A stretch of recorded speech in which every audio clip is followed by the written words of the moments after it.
There was a moment in history when a single island nation commanded the oceans, dictated global trade, reshaped borders, influenced languages, and controlled the fate of hundreds of millions of people. It was said, almost with awe and intimidation, the sun never sets on the British Empire. From Canada's untouched forests to India's densely populated cities, from the African coastline to the ancient markets of the Middle East, from the oceans of Australia to the fortified ports of Hong Kong, the British flag flew like a symbol of unstoppable maritime power. But this empire did not start with overwhelming armies or vast geography. Britain began as a vulnerable island on the edge of Europe, a nation that was frequently invaded, politically divided, religiously challenged, and overshadowed by larger powers such as Spain and France. So how did a modest kingdom become the most dominant empire in world history? How did British merchants turn into monarchs? How did trade transform into conquest? And why did an empire so unstoppable eventually fracture, weaken, retreat, and collapse? This is the dramatic story, the rise, the rule, and the fall of the British Empire, a small island with big ambition. To understand Britain's ascent, we must begin in the 1500s. Europe was undergoing explosive change. The Renaissance was transforming. Art and science, religious conflict was reshaping kingdoms, and maritime exploration unlocked entire continents. Yet England was not leading this age of discovery. Spain and Portugal dominated the seas. They controlled trade routes to the Americas, Africa, and Asia.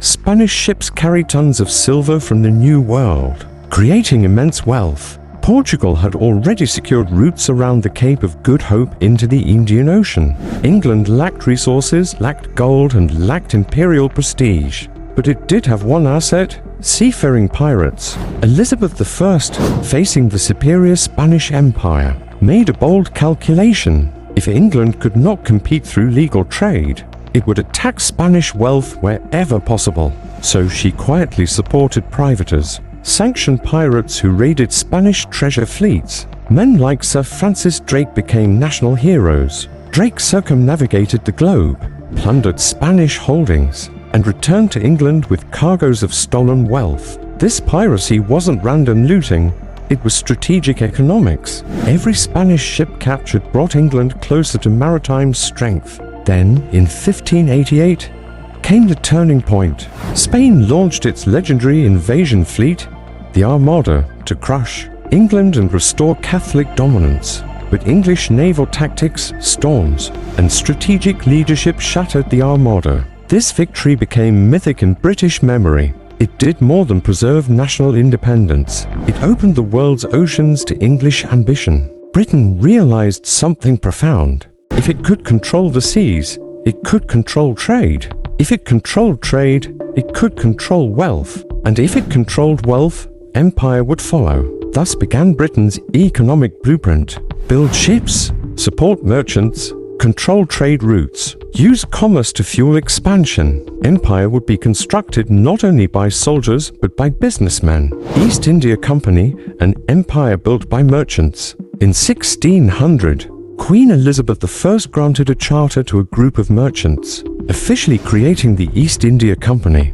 No one imagined that a private corporation would eventually govern territory larger than the Roman Empire at its peak. The company began as a commercial venture, competing against Dutch and Portuguese traders for spices, silk, textiles, tea, and porcelain. But trade alone required leverage, factories, ports, soldiers for security, and political influence. India, at this time, was dominated by the Mughal Empire, wealthy, culturally advanced, and economically vibrant. But internal rivalries created opportunities. The East India Company learned the art of exploiting local divisions, funding friendly rulers, pressuring others, and gradually transforming trading posts into fortified political centers. The decisive moment came in 1757 at the Battle of Plassey. Robert Clive, backed by company money and internal conspirators, defeated Nawab Siraj-ud-Dowlah. It was not merely a military victory,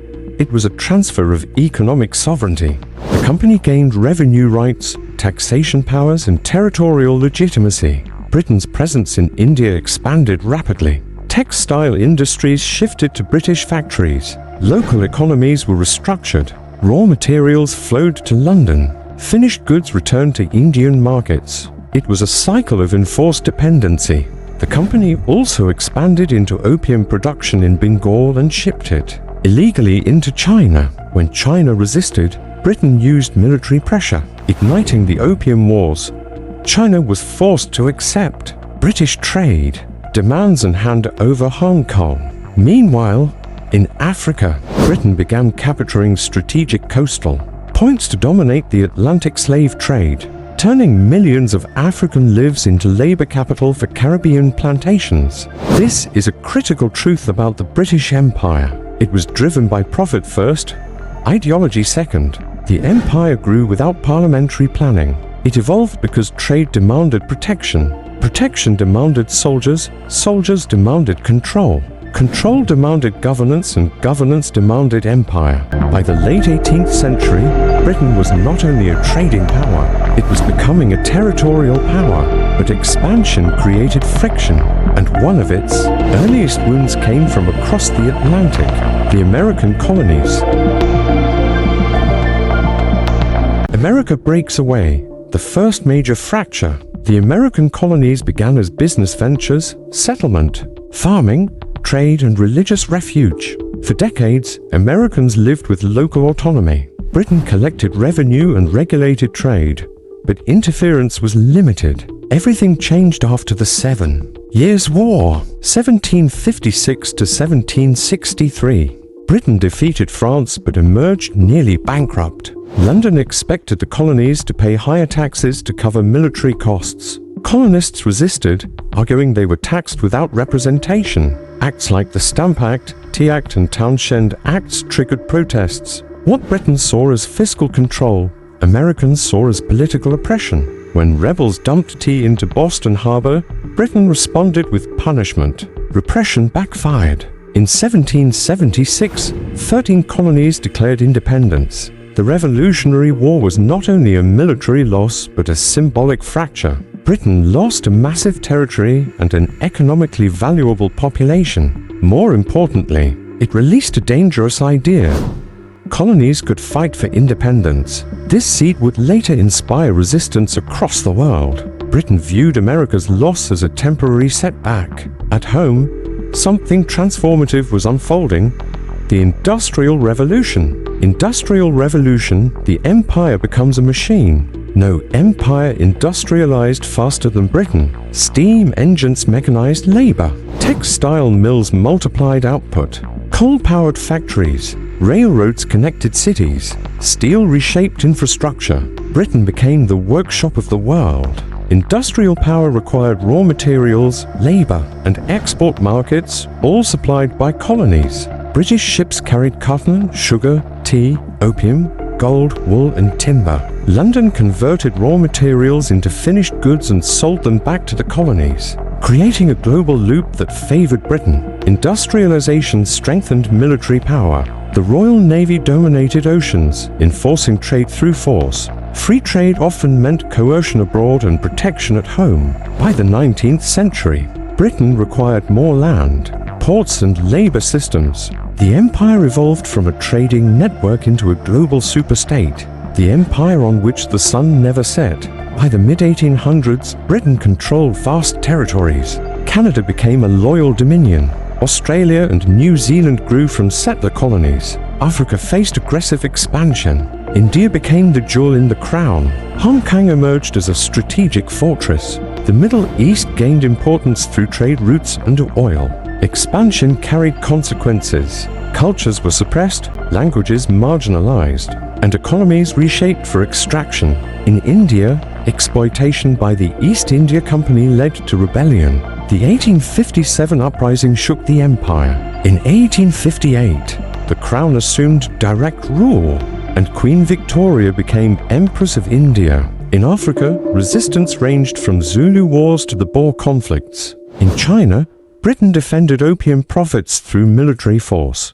Imperial rule was justified through claims of racial superiority and so-called civilizing missions. Behind the slogans, the real goal was economic control, resources, markets, and power. By 1900, Britain reached its peak, but rivals like the US and Germany rose fast. World War I weakened Britain financially. Between the wars, nationalism spread across India, Egypt, and Ireland. World War II pushed Britain to the edge. Survival depended on American aid. By 1945, the empire was exhausted and bankrupt. Independence followed. India and Pakistan gained freedom in 1947. The Suez Crisis confirmed Britain's decline. Empires rise, rule, and fall. The British Empire was no exception. If you enjoyed this history, like the video, subscribe to the channel, and comment what topic you want next.